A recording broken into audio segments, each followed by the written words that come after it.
dans cette édition de votre émission Coach, j'ai une question. Comment surmonter le stress et l'anxiété liés à la préparation aux examens? La question nous vient d'Annette depuis le lycée Jos à Douala. Le coach Valère Folami lui répond.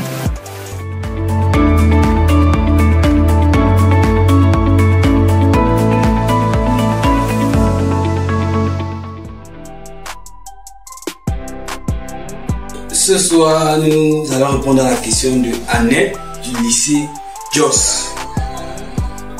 Comment surmonter le stress et l'anxiété liés à la préparation aux examens? Ça, c'est une question qui revient toujours avec les étudiants. La question du stress et la question d'anxiété. Comment surmonter cela?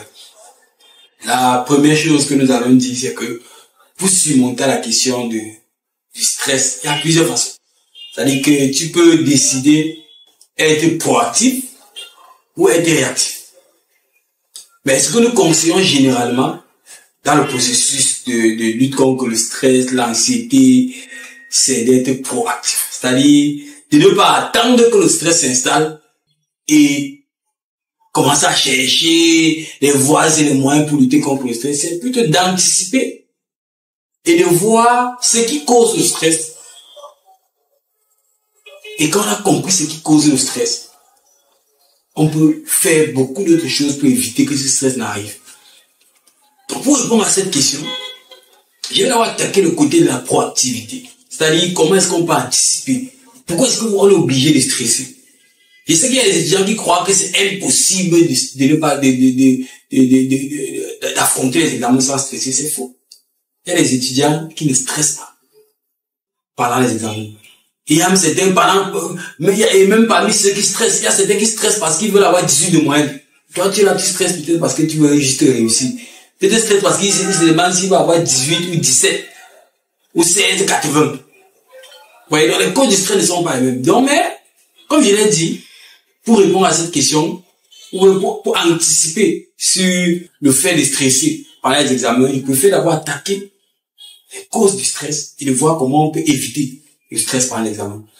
Et quand on revient en arrière, on se rend compte que l'une des causes principales du stress, c'est la crainte de ne pas atteindre nos objectifs. C'est-à-dire, on stresse à l'approche des examens quand on pense que il y a des chances que nos objectifs ne soient pas atteints.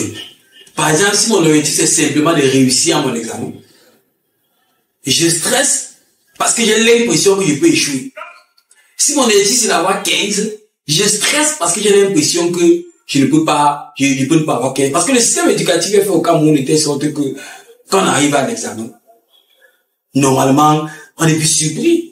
On fait les séquences, les contrôles continus, ça c'est dans les écoles de formation, comment on appelle le contrôle continu. Le contrôle continu après l'examen. Maintenant, si tu es à l'université, c'est que tu as fait le BPC, tu as fait le probatoire, tu as fait le bac. Avant de faire tout ça, tu as fait les examens blancs, les épreuves zéro. Tu as même fait le concours pour ceux qui sont dans les grandes écoles. Donc tu ne peux pas dire que l'examen est nouveau pour toi. L'examen n'est pas nouveau pour toi. Donc si tu stresses pour quelque chose qui n'est pas nouveau pour toi, parce que tu as peur de ne pas pouvoir atteindre les objectifs. Et le moyen le plus simple pour anticiper sur ça, ce n'est pas la disposition beaucoup plus tôt pour atteindre les objectifs. C'est pour ça que j'aime bien cette question qui vient en plein milieu de l'année. C'est-à-dire qu'on n'est pas encore à la veille des examens. Donc, il y a vous pouvez reprendre toutes les dispositions pour éviter de stresser au moment des examens. Donc, il faut anticiper dans la préparation des examens. Vous devez travailler, vous devez vous organiser, vous devez vous rassurer, maîtriser les matières, d'avancer le jour, de bien comprendre quand on a fini d'une séquence à une autre, de bien comprendre, de comprendre la correction des séquences pour voir ce que vous avez raté, de vous mettre à jour.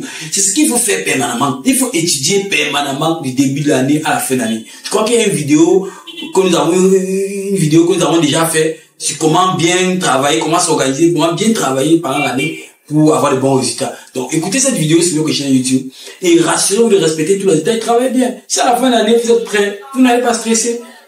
Vous n'allez pas stresser. Donc, c'est la plus grande cause de stress là-bas. La peur de ne pas atteindre les objectifs.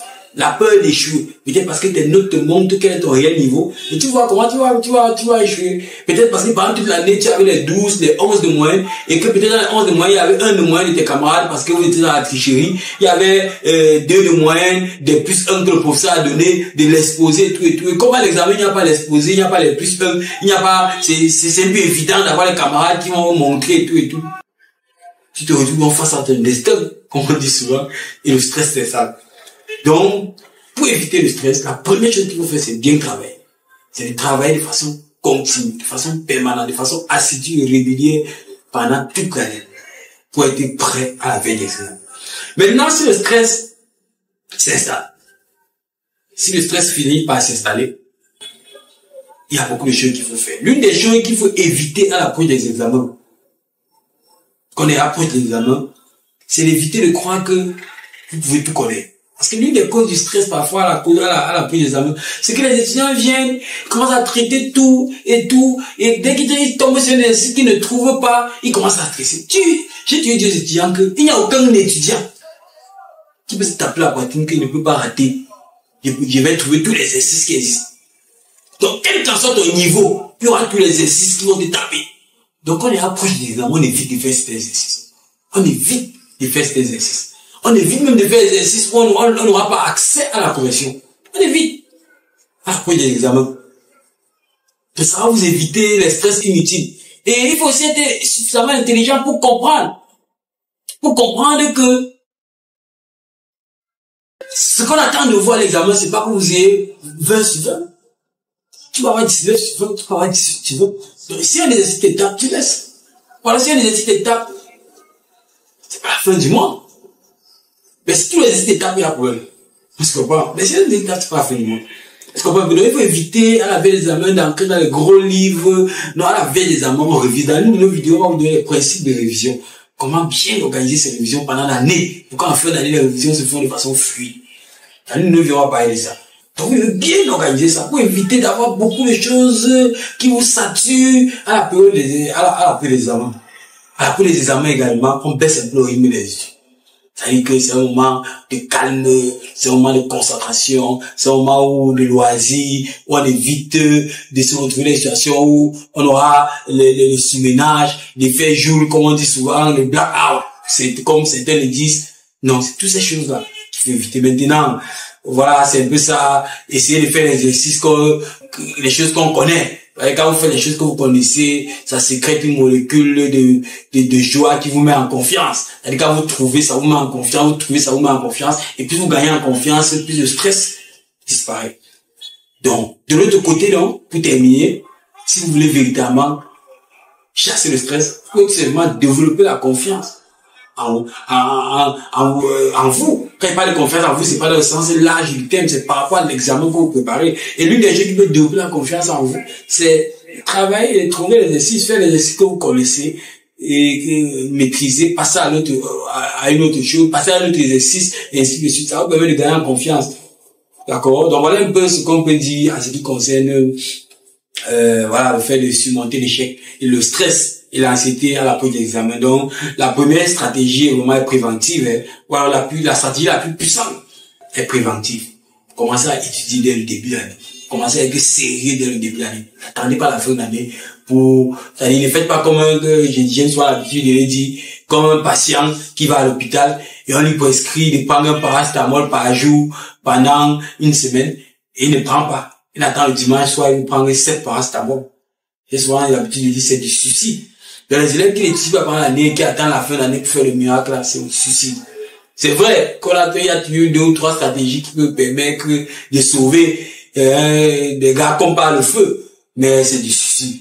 C'est vraiment du suicide. Donc voilà, nous vous remercions et pour cette question Annette et nous vous encourageons à prendre très au sérieux ce que nous avons dit ici. Si vous avez d'autres préoccupations, n'hésitez pas à nous faire à votre disposition avec Coach J'ai une question. Veuillez vous abonner pour ceux qui n'ont pas encore fait sur notre page, notre chaîne YouTube, notre page Facebook et cliquez sur la cloche de notification pour les rater. Salut. Nous espérons que vous êtes satisfaits. N'hésitez pas à vous abonner sur toutes nos plateformes et à nous présenter vos préoccupations. Rendez-vous demain soir dès 19 h pour une nouvelle émission.